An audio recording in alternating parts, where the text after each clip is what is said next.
A very good evening and a warm welcome to your weekend edition of Primetime News on TV1. I'm Zinat Musafa, joined by news interpreter for tonight, Taraka Gabriel via Zoom. Let's first take a look at your headlines for today. Indian Prime Minister Narendra Modi discusses bilateral and multilateral cooperation with President Gotabaya Rajapaksa. President instructs to hold the provincial council elections immediately. Indian High Commissioner to Sri Lanka meets representatives of political parties in Jaffna, discusses provincial council elections.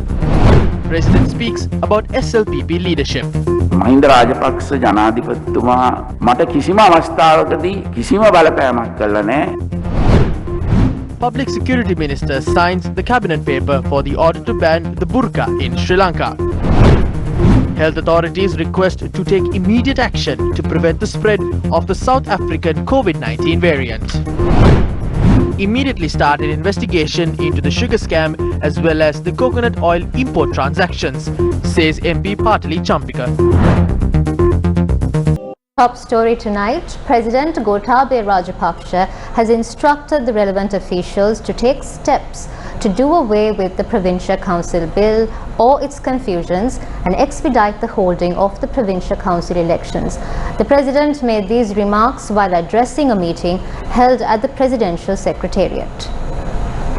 This discussion was held between the President and Provincial Council representatives of the Sri Lanka Podujana Peramuna. Chairman of the Presidential Task Force on Economic Revival, Basil Rajapaksa, was also present at the meeting. The provincial councils will operate. If there are any constitutional changes needed, we will bring them.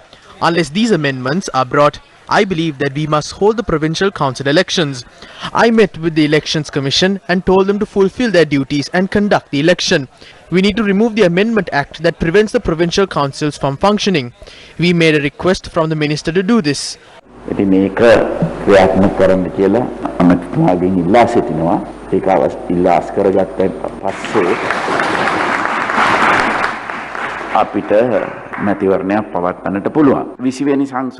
After this act is withdrawn, we can hold the election. When the 20th Amendment to the Constitution was brought and during the issues surrounding the East Container Terminal, we did not inform the people. I request you to keep the people informed about this provincial council election. The President also spoke about the leadership of the Sri Lanka Podujana Peramuna and their unity. We all know that Mahinda Rajapaksa is a great leader in South Asia. No leader can even come close to the level of political composure, knowledge and leadership of Mahinda Rajapaksa. It must also be accepted that Basil Rajapaksa created a party and created a conducive environment in the country for a government to be formed. President Mahinda Rajapaksa has never influenced me. I know that he has come to say that Gota must be allowed to do this his way. Also, Basil Rajapaksa has not influenced me as well. Various people are trying to create issues, but we are not a family that can be pit against each other like that.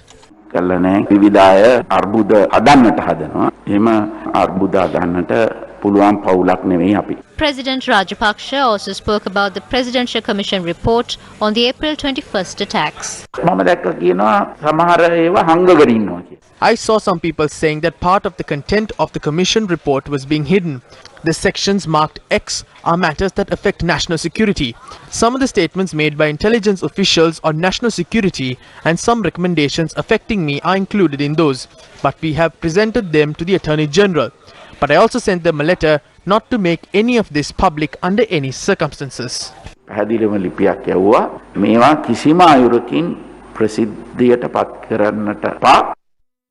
Indian High Commissioner to Sri Lanka, Gopal Bagle, met with representatives of Tamil political parties in Jaffna today. Representatives of the Tamil National Alliance, Tamil Makkal Desiya Kootani and Tamil National People's Front met with the Indian High Commissioner this morning. The representatives of each party had met with the High Commissioner on separate occasions. Several matters, including the Provincial Council election, were discussed during the meetings. The Indian High Commission explained that there is no change in India's political policy. He said that there was no change in their policy of devolution and that they would exert pressure in this regard.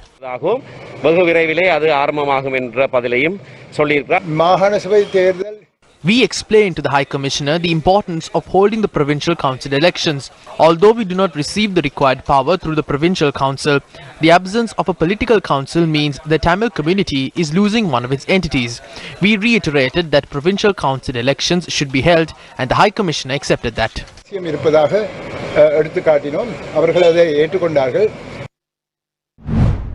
Can the provincial council election be held under the prevailing situation? Here are some of the views expressed by several cabinet ministers today.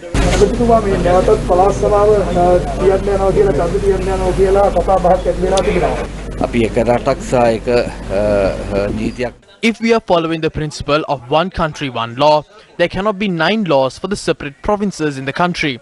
There has been no decision taken yet to hold the provincial council elections. We are drafting a new constitution. In that new constitution, if the power is concentrated with the central government, there will be no issue in holding the provincial council election.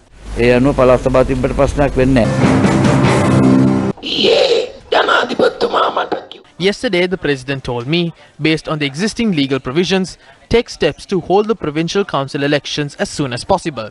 So therefore, I will make a decision as the Minister of Provincial Councils and Local Government to hold the provincial council elections.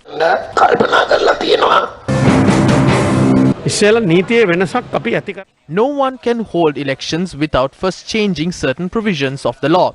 We cannot hold the election without changing the law. That is not something that even the government can do because the Supreme Court has said that the law must be first passed properly before the provincial council elections are held.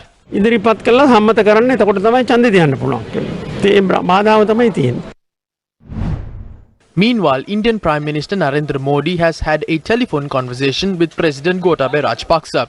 The Indian Prime Minister in a tweet said the leaders had discussed issues relevant to the bilateral and multilateral cooperation between both countries in the context of COVID-19. Accordingly, the Indian Prime Minister Modi had reiterated the importance of Sri Lanka as part of India's neighbourhood first policy. Meanwhile, addressing a media briefing in Kandy today, former JVP MP Samantha Vidyaratna expressed these views regarding the provincial council elections and Indian intervention.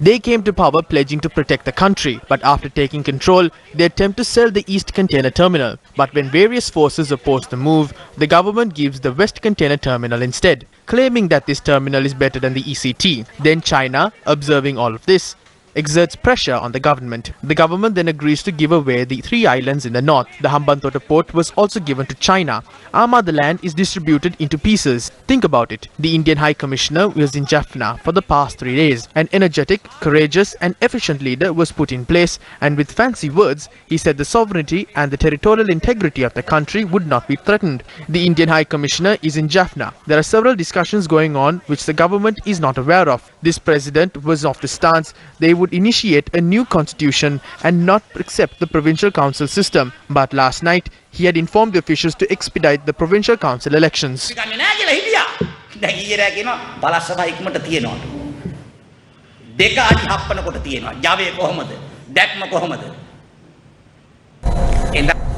The Sri Lanka Medical Association points out that immediate steps must be taken to avoid the adverse situation that could arise from the spread of the new South African variant of COVID-19 that was identified in Sri Lanka recently.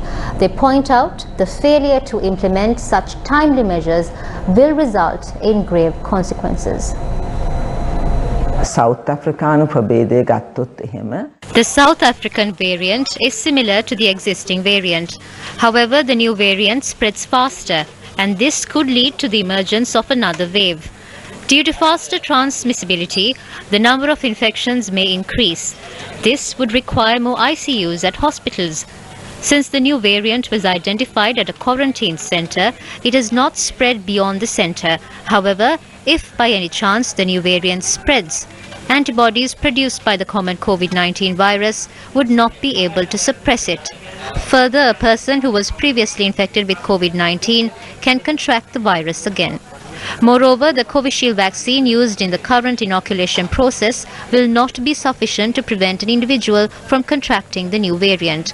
Further, the ability to use the blood of a patient infected with the previous variant on a patient infected with the new variant will be lost.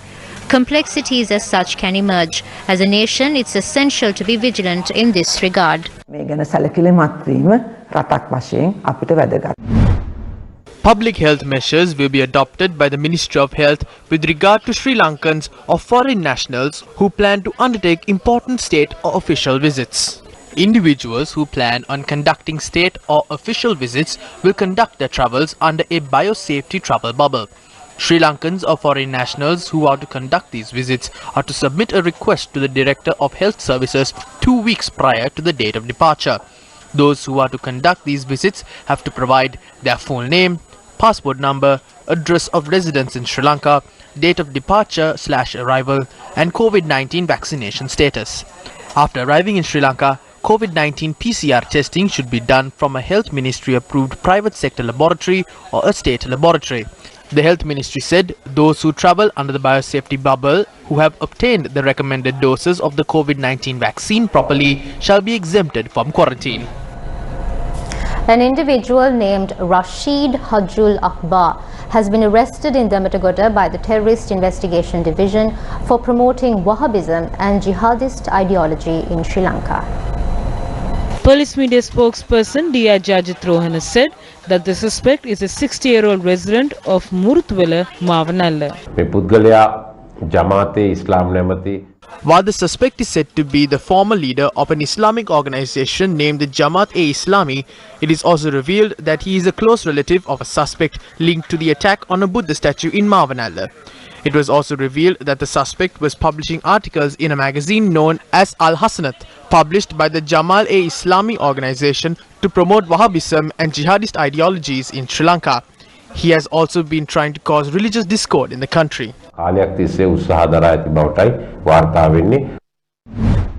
An extraordinary gazette notification has been issued making provisions for the rehabilitation of persons arrested on the charges of extremist activities. According to the gazette, any person other than a police officer to whom a person surrenders or who takes a person into custody on suspicion of extremist actions should be handed over to the nearest police station within 24 hours. Thereafter, the officer in charge of the respective police station is expected to submit a report to the subject minister stating if it is required for the person to be detained further. The arrest should be referred to the Attorney General for legal action if the suspect has committed a specific offence. However, in the event the Attorney General concludes that it is appropriate to rehabilitate the person in a dedicated centre as an alternative to prosecution based on the nature of the offence, the suspect must be produced before a magistrate with the written consent of the Attorney General. The extraordinary gazette notification states that the magistrate may order that a person be referred to a rehabilitation centre for a period of not more than 1 year. At the end of the rehabilitation period, the Commissioner General of Rehabilitation should submit his recommendations to the Secretary of the respective ministry on the progress of the rehabilitation of the surrendee or detainee and whether they should be rehabilitated further or released. The Gazette states the surrendee or detainee shall be released at the end of the extended period of rehabilitation. Meanwhile, Minister of Public Security, retired Rear Admiral Sarath Weerasekara said that he has signed the cabinet paper for the order to ban the burqa in Sri Lanka. He made these remarks during a ceremony at a temple in Kalutara this morning.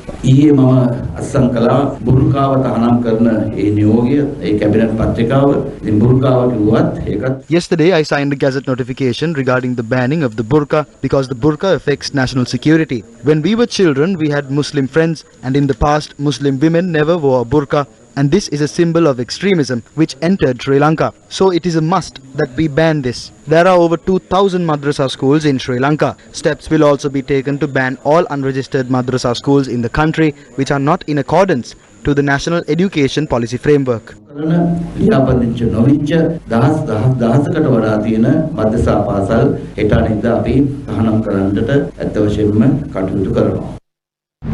Meanwhile, MP Mujibur Rahman of the Samagi Janabalawegaya expressed his remarks regarding the ban on burqas in Sri Lanka. Is wearing burqas the biggest problem Sri Lanka is facing right now?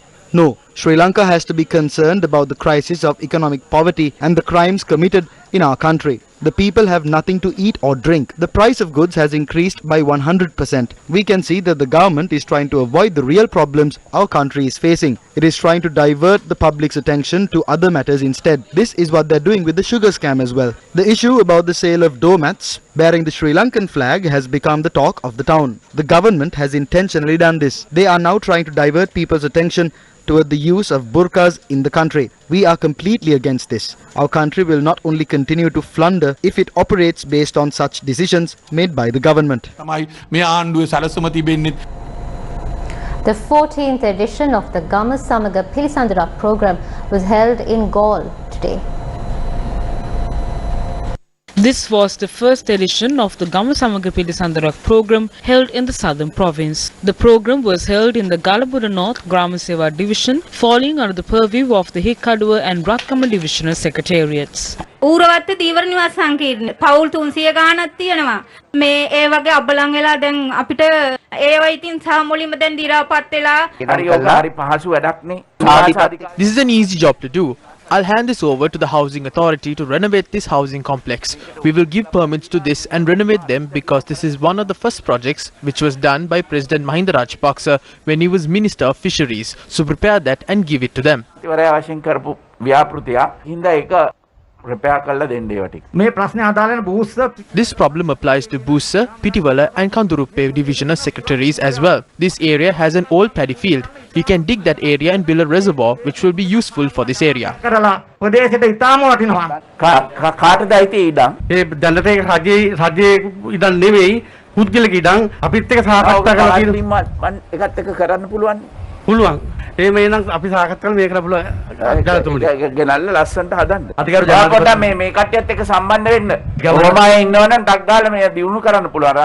Following the discussion with the people, these were the views expressed by the head of state. විශාල වශයෙන් කියනවා අපි පරිසරය විනාශ කරනවා කියලා. මම දැක්කා මට පෝස්ටර් එකක් එවලා තියෙනවා. There are allegations that we are destroying the environment at a massive scale. I received a poster with a picture of a dried tree trunk saying, "All thanks to you." They should have at least used a picture of a tree trunk that was cut down recently. I got a request to look into this issue of lands that have been cultivated on for generations and to provide a practical solution to it. That does not mean go and start cutting down trees in forests. There is a tendency where certain officials in the east have given out permits to cut down forests. These are not things that happened during our government. These are things that began during the previous regime. We ask the officials to stop this, but they must implement it. Sometimes when I read the papers, I see reports on over 5,000 acres of land being destroyed. What were the officials doing until 5,000 acres of land were being destroyed? They must first look into the matter as soon as the first tree is cut down. Quite often, cases are filed against innocent people. I made this policy decision to address these issues. ඒවා ප්‍රායෝගික ප්‍රශ්න මේ බලලා ඒක විසඳන්න තමයි මම ඒ ප්‍රතිපත්තිය ගත්තේ. Deforestation has been rampant in the Sengamur forest in Ampara. Area residents allege that officials have not paid any attention to the environmental destruction taking place in the region. The state-owned Sengamur forest is spread over an area of around 2,500 acres. According to the Department of Forest Conservation, as of now, about 60 acres of land belonging to the forest has been cleared by a group of people. Trees in this forest have been cut down and destroyed. Racketeers have been carrying this out for a long time. About 20 acres have been cut down. These were cut a month ago. When we look towards the other side, you can see that these were cut a week ago. Area residents say that animal husbandry had also been carried out in the area which had been cleared. Many plants in the forest also have been destroyed. The maximum lifespan of this Veera tree is about 20 to 25 years. These racketeers have destroyed acres of land in this forest using a chainsaw and cleared the land. When you look over there, about 15 to 20 acres of land have been completely destroyed. යටි කැලේ ගහලා දැන් සම්පූර්ණම විනාශ කරලා දාලා තියෙනවා. When inquired from the authorities of the Forest Conservation, destruction was being carried out using irregular and illegal permits. When News First inquired from the Pothuwil Divisional Secretary, Sandrawan Anuruddha, he admitted that the deforestation was taking place using years-old fraudulent documents. At a time when the people in Ampara are disappointed over the forest destruction that is taking place, residents of Kiralawa Kakirawa have been under continuous stress due to wild elephant encroachments.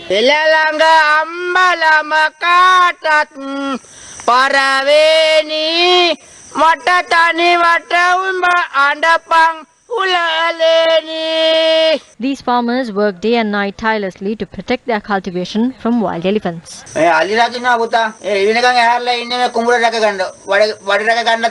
Many villagers including Kiralawa, Kakirawa, Galkiriyagama, Adiyala and Dambullu Halmillava face constant wild elephant attacks. Residents point out that wild elephants encroaching the Kalavawa and Kahallapallakale reserve not only cause damages to cultivation but also to houses and properties. When the Kalavawa overflows, the elephants have no place to rest. The water levels rise. Where can the elephants stay then? There are 36 Grama Niladhari divisions and elephants can be found on all of them. Residents request a proper electric fence covering the area to be built.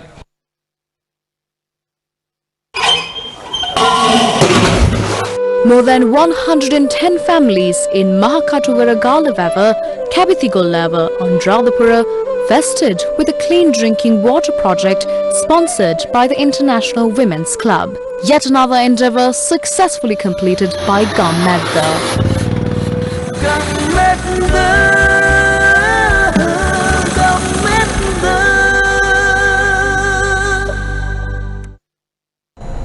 Still in your local news, opposition MPs allege that money laundering had taken place through the sugar scam that cost the government a revenue loss of more than 15 billion rupees. The sugar scam is similar to the central bank bond scam. The government said they could not do anything about the money that Aloysius and his group looted in the bond scam. And now, in response to the sugar scam, the government says it took a policy decision and businessmen benefited from it. The government says they cannot take action against this. Do you not see the similarities between both scams? The government slashed the tax on sugar import, paving the way for their associates and friends to benefit from the move. In the central bank bond scam, interest rates were increased and the son-in-law of the former central bank governor and their close associates benefited from it.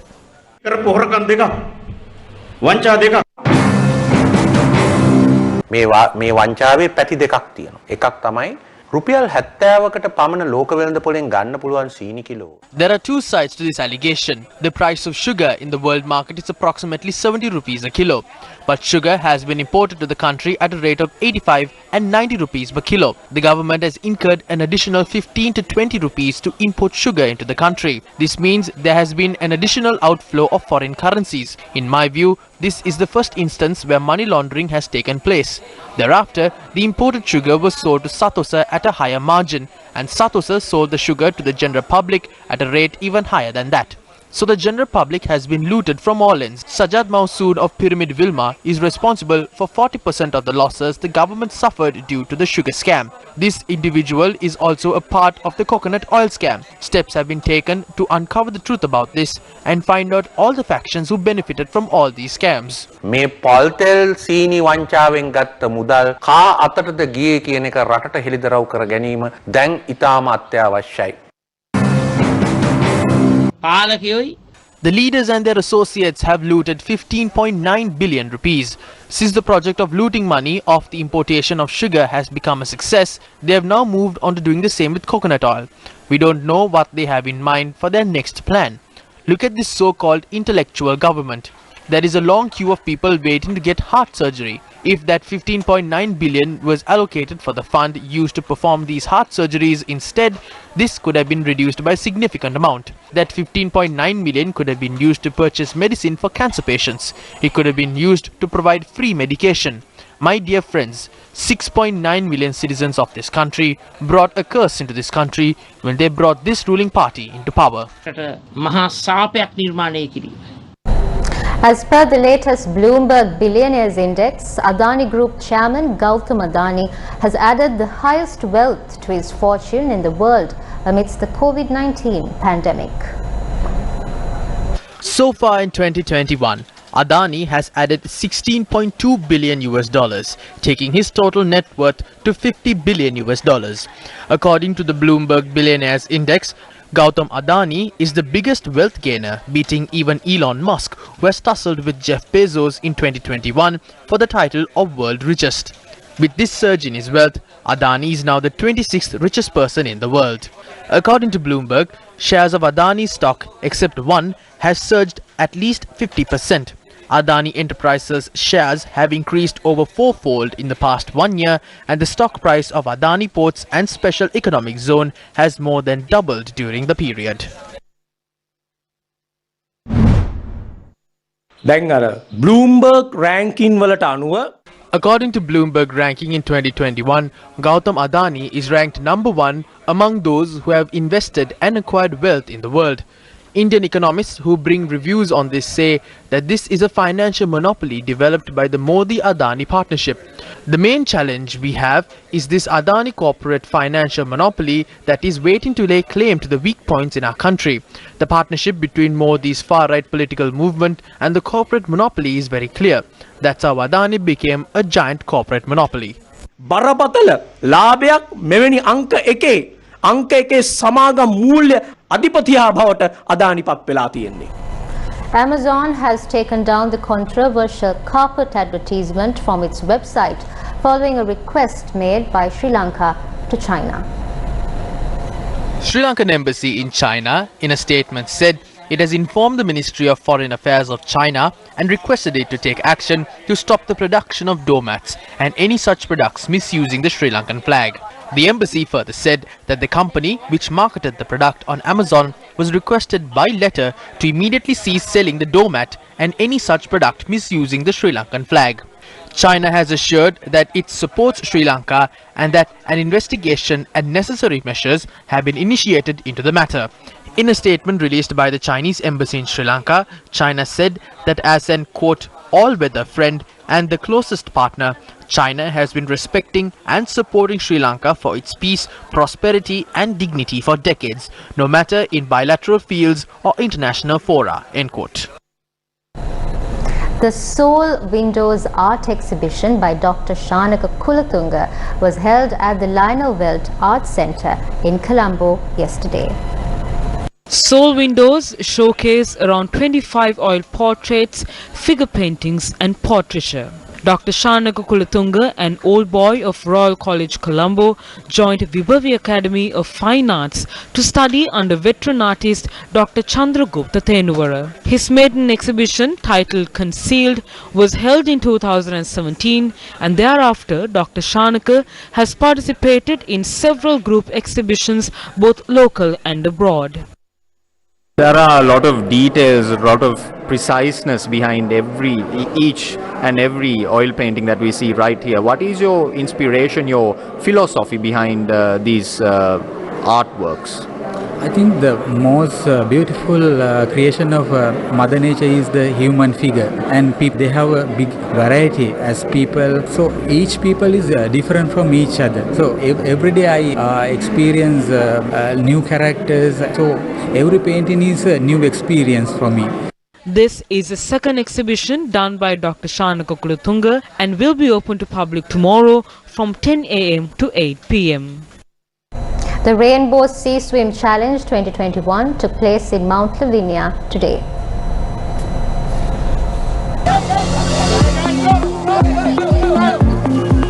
With the transition to the new normal since the pandemic, Rainbow Swimming, in partnership with Sri Lanka Life Saving, endeavours to bring swimmers back into the ocean after the difficult lockdown period with the Rainbow Sea Swim Challenge 2021. The Sea Swim Challenge was designed to task each individual to challenge themselves with their own distance or time target.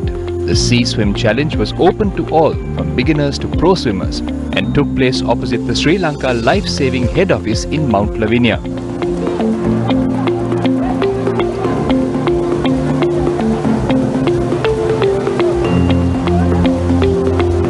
Today is a race of participation. It's to bring the joy back, in having sport. Children love to have sport. They like to compete. The Life Saving Association has done a tremendous job. So Asanka and his team has done a fantastic job to bring safety in. Several participants are going into the sea for the first time today. That is a great opportunity.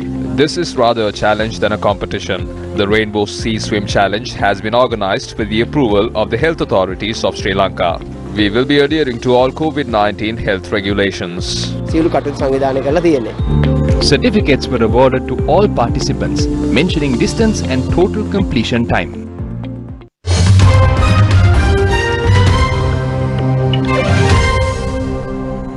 News from overseas. The leaders of the US, Australia, India and Japan have agreed to deliver 1 billion doses of the COVID-19 vaccine to much of Asia by the end of 2022. And that's the wrap of Primetime News. Thank you very much for watching News First. Good night and take care.